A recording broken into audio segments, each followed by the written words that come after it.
আপনারা যারা স্কিলড ওয়ার্কারের বেসিসে সেটেলমেন্ট অ্যাপ্লিকেশন করবেন, তাদের তো সেটেলমেন্টের মানে সময় শুরুই হয়েছে ইদানিং কালে, এই বছরের শুরুর দিকে। এর মধ্যে অনেকেই ছিলেন প্রথম দিকে বা বিভিন্ন সময় ঠিক মতো কিন্তু 5 বছর, পুরো 5 বছর ঠিক মতো উনি জব পান নাই, কিন্তু হোম অফিস কিন্তু তারপরে তাদেরকে গ্রান্ট করেছে। So far so good.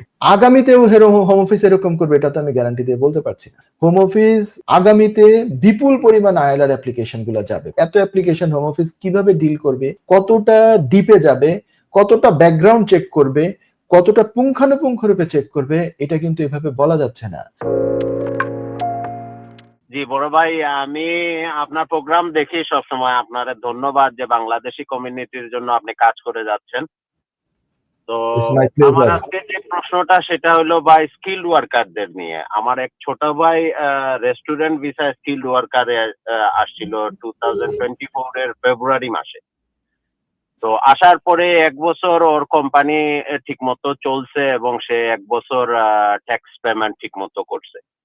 করার পরে ওর কোম্পানিটা বন্ধ হয়ে যায়। কোম্পানিটা বন্ধ বলতে লিকুইডেশনে চলে যায়। তো চলে যাওয়ার পরে কোম্পানির বস উনি আবার উনার আরেকটা কোম্পানি থেকে আর কি লাইসেন্স অ্যাপ্লিকেশন করছে এবং সাকসেসফুলি উনি লাইসেন্স আবার পাইছে। পাওয়ার পরে উনি নতুন লাইসেন্সের আন্ডারে ওই স্কিলড ওয়ার্কার উনার আন্ডারে মনে হয় 2 জন বা 3 জন আছেন, উনাদের আবার অ্যাপ্লিকেশন করছিল আর কি কজের জন্য।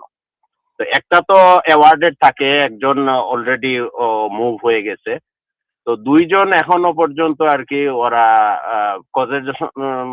কজের জন্য যে সময় অ্যাপ্লিকেশন করছিল তখন হোম অফিস থেকে জানানো হয়েছে যে তোমার আর অ্যাপ্লিকেশন কজের জন্য করার দরকার নাই, তুমি ওই টিইউপিই এর আন্ডারে তুমি মানে খালি ওদের মুভ করো, এক কোম্পানি থেকে তোমার 2 জন ওয়ার্কারকে আবার ওই নতুন কোম্পানিতে মুভ করো।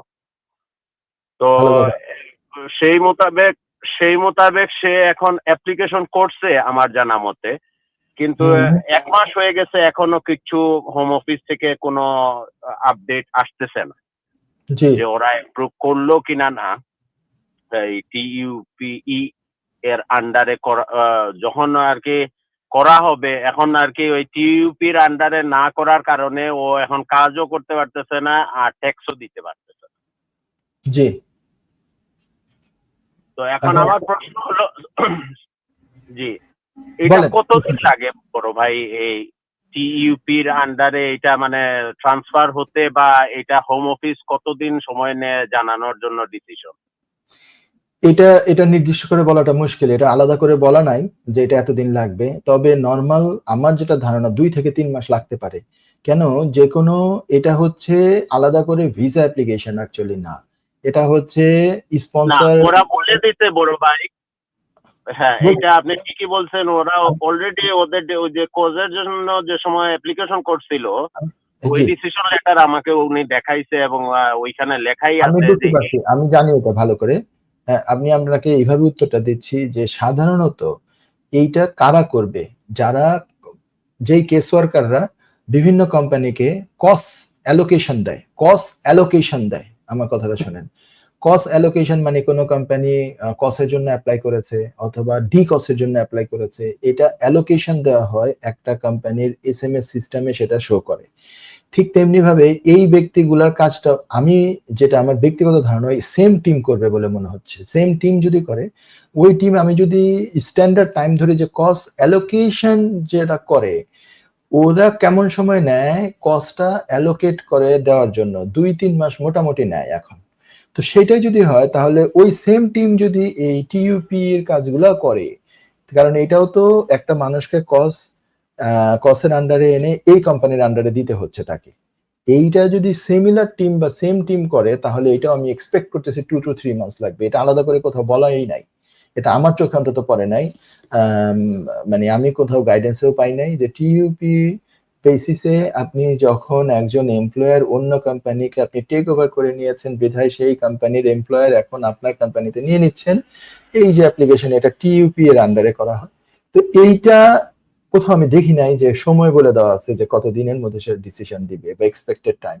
বাট এখন যেহেতু কস্ট অ্যালোকেশনের টিম করবে বলে ওই জন্য ওই টিম কস্ট অ্যালোকেশনের টিমই তাকে রিপ্লাই করেছে যে আপনি টিইউপি এর আন্ডারে এই কাজটা করেন।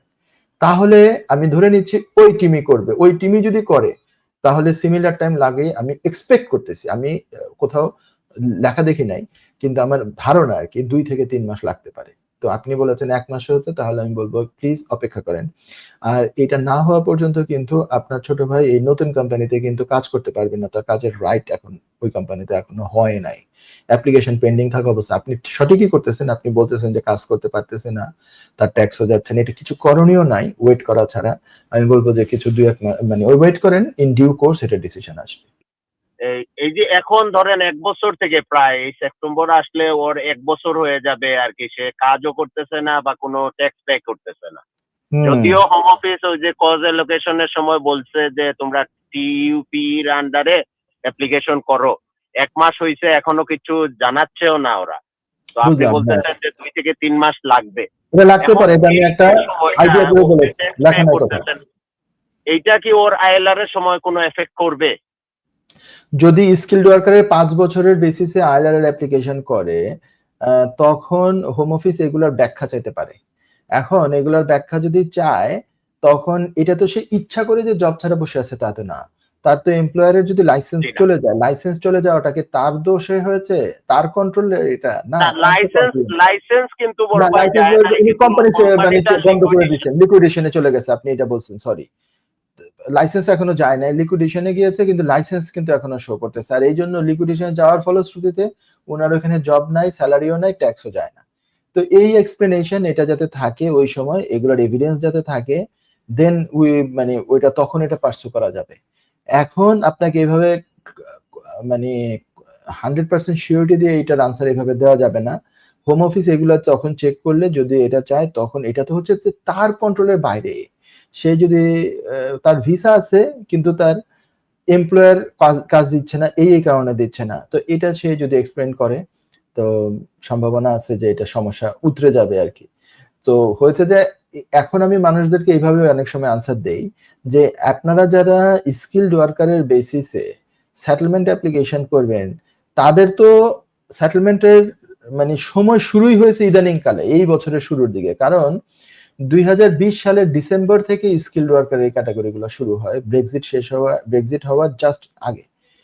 তো ডিসেম্বরে যখন শুরু হয়, শুরুর দিনেই যে সবাই ভিসা নিয়ে নিয়েছে তা না। ২১ থেকে মোটামুটি ভিসাগুলো নেওয়া শুরু হয়েছে। ২১ এর শুরু থেকে। ২১ গিয়েছে, ২২ গিয়েছে। ২১ এর শুরুতে যারা এসেছিলেন তারা ইদানিং কালে সেটেলমেন্টের এপ্লাই করেছেন। আমার জানা মতে আমার যারা ক্লায়েন্ট আল্লাহর রহমতে করেছে 100% সবগুলোই আল্লাহর রহমতে সাকসেসফুল হয়েছে। এর মধ্যে অনেকেই ছিলেন প্রথম দিকে বা বিভিন্ন সময় ঠিক মতো, কিন্তু ৫ বছর, পুরো ৫ বছর ঠিক মতো উনি জব পান নাই। জবের কিছু এখানে যে আপনি যে বলছেন এরকম ঘাটতি ছিল। কিন্তু হোম অফিস কিন্তু তারপরেও তাদেরকে গ্রান্ট করেছে। So far so good. কিন্তু আগামীতেও হোম অফিস এরকম করবে এটা তো আমি গ্যারান্টি দিয়ে বলতে পারছি না। হোম অফিস আগামীতে বিপুল পরিমাণ আইএলআর অ্যাপ্লিকেশন গুলো যাবে। ৫ বছর পূর্ণ করবে। ২১ যারা শেষের দিকে আসছে, ২২ আসছে, এই সময় তো অনেক মানুষ এসছে। তো তাদের তো ৫ বছর ইদানিং কালে এখন পূর্ণ হবে। তো তারা যখন সেটেলমেন্ট অ্যাপ্লাই করবে, এত অ্যাপ্লিকেশন হোম অফিস কিভাবে ডিল করবে, কতটা ডিপে যাবে, কতটা ব্যাকগ্রাউন্ড চেক করবে, কতটা পুঙ্খানুপুঙ্খ রূপে চেক করবে, এটা কিন্তু এভাবে বলা যাচ্ছে না। এখন আপনি কন্টিনিউ করতে থাকবেন। একটা সময় গিয়ে আপনি যখন পরিস্থিতি কি তখন বিভিন্ন সোর্স থেকে খবর পাবেন, সেখানে আপনারা এইটা দেখবেন যে এই সময়টা কি, তাহলে তখন আমাদের মতো কারো সাথে আপনারা কথা বলবেন যে এই সময়টা, যেই সময়টা ট্যাক্স যায় নাই, কাজ যায় নাই, কিছু যায় নাই, এই সময়টা কি পরবর্তীতে প্রবলেম হতে পারে কিনা, এটা আরেকটু পরে ঠিক মতো বলা যাবে। ঠিক আছে? আশা করি আমি একটা বাস্তব ভিত্তিক মানে আপনাকে উদাহরণ দিয়ে কথা বলার চেষ্টা করেছি। আপনি একটু সময় নেন, এটা পরবর্তীতে আরো ভালো জানতে পারবেন। আশা করি আপনি প্রশ্ন উত্তর পেয়েছেন।